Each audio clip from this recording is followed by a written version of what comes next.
Hare Krishna. Greetings and welcome to me and you Hindi tarot. ठीक है भैया, हमारा अभी का टॉपिक है आधी रात आपको याद करके क्या सोचा जा रहा है ना।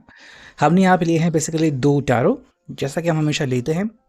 एक टैरो से हम कोशिश करेंगे ये समझने की कि भाई उनकी क्या फीलिंग्स है टुवर्ड्स यू, और एक तरफ से देखेंगे कि भाई आपकी फीलिंग्स उनके लिए क्या है। तो do subscribe to the channel because हम ऐसे ढेर सारे वीडियोस लाते रहते हैं। ठीक है, शुरू करते हैं कार्ड्स की शफलिंग। ओके, लेट्स सी हमें क्या कार्ड्स मिलते हैं। जो पहला कार्ड मिला है वो है टेम्परेंस। ठीक है, पहला ही कार्ड बहुत ही खूबसूरत। हम कह सकते हैं ना कि यहाँ पे सेजिटेरियस धनु राशि प्रथमतः आ गई है, तो यहाँ पे इस व्यक्ति की जो मन की अवस्था है वो कुछ ज़्यादा अलग नहीं है। ठीक है भाई, उसके हिसाब से ना कि आप दोनों का दिल जो है वो जुड़ना चाहिए। मे बी इन्होंने पहले से ही मान लिया है कि आप उनके लिए बहुत स्पेशल हो। ठीक है, दिक्कत कहाँ पे आती है कि अगर किसी ने कहा है कि तुम स्पेशल हो तो ये सबके सामने प्रूव भी होना चाहिए। फॉर एग्जाम्पल, किसी को लगा कि भाई मुझे मर्सिडीज़ बहुत पसंद है, तो भाई तुम्हारे पास उसके फ़ोटोज़ होनी चाहिए, तुम्हारे पास में भी एक छोटी मॉडल एटलीस्ट होना चाहिए, चाहे मे भी टॉय कार ही क्यों ना हो। ठीक है भाई, इतनी महंगी गाड़ी मैंने ख़रीद ली, या फिर मेरे पास इसके मैगज़ीन्स जिसमें गाड़ी का जिक्र है, तो कुछ तो होना चाहिए जो कि आपकी बात को साबित करे। यहाँ पे अगर ऐसा कुछ नहीं हो रहा है तो डेफिनेटली यहाँ पे इश्यूज़ आपकी तरफ से आ सकते हैं। लेकिन हम इनकी तरफ से बात करें तो भाई ये ऑलरेडी कह चुके हैं कि मेरे लिए अगर आप इम्पोर्टेंट हो, ऐसा मैंने कहा है तो आप इम्पोर्टेंट हो। ठीक है, अब वो प्रूव करना वो बात की बातें हैं। फिलहाल के लिए तो भाई यही उनके लिए सबसे बड़ी इम्पोर्टेंट चीज़ है। ठीक है, सेकेंड अगर हम कार्ड देखते हैं, देखो यहाँ पे आ चुका है द मून। देखो ये पर्सन हम कह सकते हैं कि ज़्यादातर जो है ना वो अपने मन में ख्याली पुलाव बनाते हैं। जैसे कि मैं भी अगर आपसे मिलेंगे या फिर मिले, मान लो दूरियां सच में हैं और हर रोज़ आप मिल नहीं सकते, लेकिन जब भी ये आंखें बंद करते हैं या फिर मान लो सोते टाइम उन्होंने कुछ ऐसा दिमाग में ला दिया, मे भी कोई एक किताब पढ़ रहे रोमांटिक वाली, कोई मूवी देखी, तो या तो सपने ऐसे आ रहे हैं या फिर सोच रहे हैं कि भाई अगर मैं आपको यहाँ पे मिलूँ, मान लो बीच पे मिलूँ, या फिर मे बी आपके फेवरेट डेस्टिनेशन जो आपने तय किया था कि हम इस जगह पे जाएंगे, वहाँ पे अगर मैं आपको लेके गया तो क्या क्या हमारे बीच हो सकता है। That is all about the moon. इनकी जो मन की अवस्था है वो ये सब कुछ दर्शाती हैं कि कुछ ना कुछ तो उनके मन में चल रहा है, लेकिन वो चीज़ें आपके सामने रख नहीं रहे हैं। ठीक है, अगर रखा है पहले से तो आप जानते हो कि ये कितने ज़्यादा ड्रीम मतलब कहते हैं ना कि ड्रीमर काइंड पर्सन है, कि भाई इनको बहुत ड्रीम करना अच्छा लगता है। ठीक है, ये हो गई ड्रीम की बात। अगर हम बात करते हैं नेक्स्ट, तो यहाँ पे हमें कार्ड मिला है बेसिकली सेवन, सॉरी ये है नाइन ऑफ कप्स। ठीक है, nine of pentacles actually taurus और कैप्रिकॉन।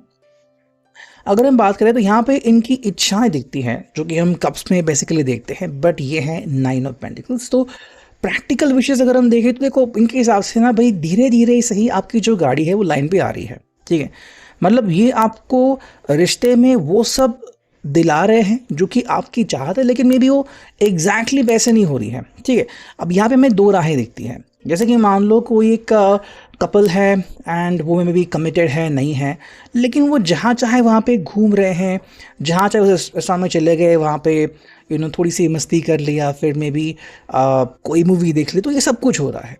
अगर हम आपकी तरफ देखें, मे बी आप दोनों ही मैच्योर हो, या फिर आप दोनों जो हैं वो रिस्पॉन्सिबिलिटी ले रहे हो, फैमिली की हो जिम्मेदारी, या फिर जॉब की हो, या फिर कुछ और। तो आप ये सब करते करते धीरे धीरे ही सही, लेकिन आपकी ज़िंदगी में आगे बढ़ रहे हो। ठीक है, दैट मीन्स क्या हो रहा है कि आपके सपने इकट्ठा जो है वो पूरे हो रहे हैं। शायद अलग अलग सपने जो हैं आपके वो पूरे नहीं हो रहे हैं, बट इकट्ठा कंप्लीट हो रहा है। तो ये चीज़ यहाँ पे आ रही कि थोड़ा डीले ही सही, लेकिन चीज़ें कंप्लीट हो रही है, तो ये खुशी इस इंसान को है यहाँ पे। ठीक है, एक और कार्ड अगर हम देखें यहाँ पे फोर्थ कार्ड, तो क्या कार्ड आता है, देखो यहाँ पे है क्वीन ऑफ सॉर्ड्स। बेसिकली अगर हम देखें तो यहाँ पे ये पैसिव अरेंजमेंट कर रहे हैं, मतलब आपसे सवाल नहीं पूछ रहे हैं, बल्कि उल्टा कह रहे हैं कि भाई तुम्हें अगर मुझसे कुछ कहना है तुम कह सकते हो, यानी कि भाई आपके ही फेवर में है ये पर्सन। ठीक है, आपको सवाल नहीं कर रहे, उल्टा आपको कह रहे हैं कि भाई तुम्हें अगर मुझसे सवाल करना है यू कैन डायरेक्टली बोलो, पूछो कि तुम्हें क्या पूछना है।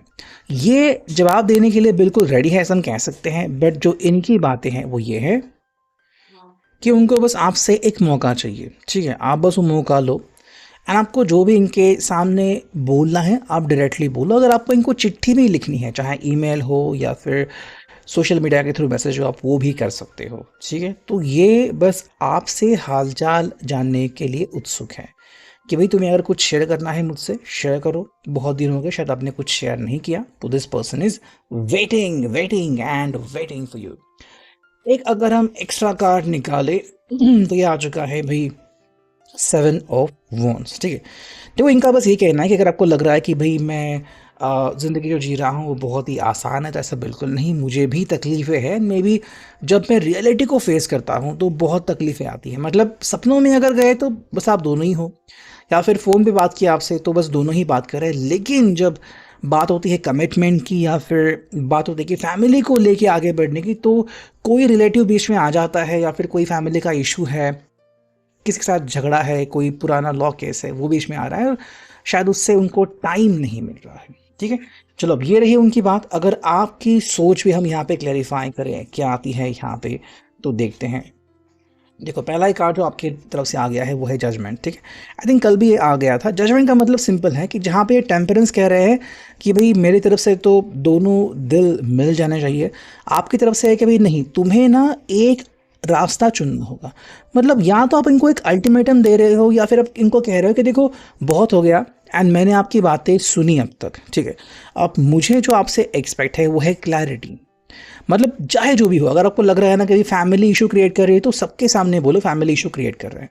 क्या हो जाएगा, मान लो अगर कल जाके आप कमिटेड हो या फिर आपने कहा कि चलो भाई शादी होती है, जो भी होता है, और इनकी फैमिली अगर बीच बीच में आपको टोका करती है तो शायद वो बीच में नहीं बोलेंगे एंड प्रॉब्लम्स आपको फेस करनी पड़ेगी। तो यहाँ पे आई थिंक आप में से कुछ लोगों का कहना होगा कि भाई आगे बढ़ने से पहले बहुत इंपॉर्टेंट है कि क्लैरिफाई करना कि आखिर किस वजह से कौन सा इशू क्रिएट हुआ, ताकि बाद में किसी को भी प्रॉब्लम ना हो, ना ही मुझे, ना ही आपको, ना ही किसी के फैमिली को। सेकंड कार्ड आ चुका है टेन ऑफ पेंटिकल्स। देखो इस तरह से क्या होगा ना, आपके हिसाब से सब कुछ प्रैक्टिकली बढ़िया हो जाएगा।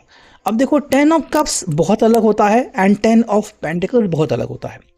मान लो किसी ने कहा कि हम सब लोग एज ए फैमिली रहेंगे, चाहे दो भाई साथ में रह रहे हैं या फिर पूरी फैमिली साथ में रह रही है, तो आप कह रहे हैं कि चलो भाई सब लोग साथ में रहेंगे, तो यहाँ पे थोड़ी एडजस्टमेंट है, ठीक है? लेकिन क्योंकि सब साथ में आ रहे हैं तो कहीं ना कहीं कुछ तो बातें मेल खाएंगी। तो यहाँ पे प्रैक्टिकल संजोग दिख रहा है। प्रैक्टिकली आप कह रहे हो कि भाई थोड़ा कॉम्प्रोमाइज़ मुझे करना पड़ सकता है, बट अगर मैंने आपसे एक डायरेक्ट आंसर मांगा तो मुझे वो जवाब ईजिली मिल जाएगा, ठीक है? थर्ड अगर हम कार्ड देखते हैं आपके लिए क्लैरिटी, तो ये आ चुका है डेथ का कार्ड। देखो आप इनको सिंपल कह रहे हो कि आप मुझे बार बार ना तकलीफ मत दिया करो, या फिर ये मत कहा करो कि मैं तुम्हें बाद में फिर कभी कॉल नहीं करूँगा, मैं तुमसे कभी मिलूँगा नहीं। ये मतलब क्या कह रहे हैं कि भाई ये बदलाव मुझ में आएंगे। अगर मान लो मैंने तुमसे कभी बात नहीं की तो क्या होगा, तो आप सिंपल कह रहे हो कि नहीं बात करनी मत करो, है ना? आई थिंक आपने अब तक उनका काफ़ी वेट किया है और आप इनको डायरेक्टली कह रहे हो कि देखो तुम्हारे हाथ में है, ठीक है? मुझे अगर आपके लिए वेट करना है तो मैं वेट करूँगा, फिर वेट करूँगी। ये आप मुझे नहीं कह सकते कि मेरा वेट मत करो। हाँ, लेकिन आपको ज़िंदगी में आगे बढ़ना है, नहीं मुझे बात करनी, ये आप डिसाइड करोगे, मैं नहीं। तो आप कहीं ना कहीं अपना पॉइंट ऑफ व्यू क्लियर कर रहे हो। एंड जो फाइनल कार्ड आपकी तरफ से आ गया है ये हम स्ट्रेट ही लेंगे, जो कि है क्वीन ऑफ वॉन्ड्स। जहाँ पे इनकी तरफ से क्वीन ऑफ सॉर्ड्स आ गया था, आपकी तरफ से क्वीन ऑफ वॉन्ड्स आ गया। देखो आप कह रहे हो कि मे बी आप बहुत अच्छे लवर हो, आप बहुत ही अच्छे इंसान भी हो, बट क्या आप सच में एक मैरिज मटेरियल पर्सन हो, या फिर क्या सच में आप अपनी रिस्पॉन्सिबिलिटी निभाना चाहते हो? जैसे कुछ लोग होते कहते कि भाई हमें तो इश्क करना बहुत अच्छा लगता है या फिर हमें आपके साथ दिल लगाना अच्छा लगता है, बट जब बात आती है कमिटमेंट की या फिर इश्यूज़ को सॉर्ट आउट करने की तो पीछे हट जाते हैं। तो आप इनको सिंपल कह रहे हो कि भाई देखो मेरा सपोर्ट आपको रहेगा, लेकिन वो प्रैक्टिकली तब संभव है जब आप खुद सामने आओगे। अगर आप सामने नहीं आ रहे हो तो मैं भी आपके सामने नहीं आऊँगी, या फिर चीज़ें सबके सामने नहीं आ पाएंगी। जैसी परिस्थिति है बिल्कुल वैसे ही रहेगी। तो यह भी के reading, I hope it will resonate. Thank you.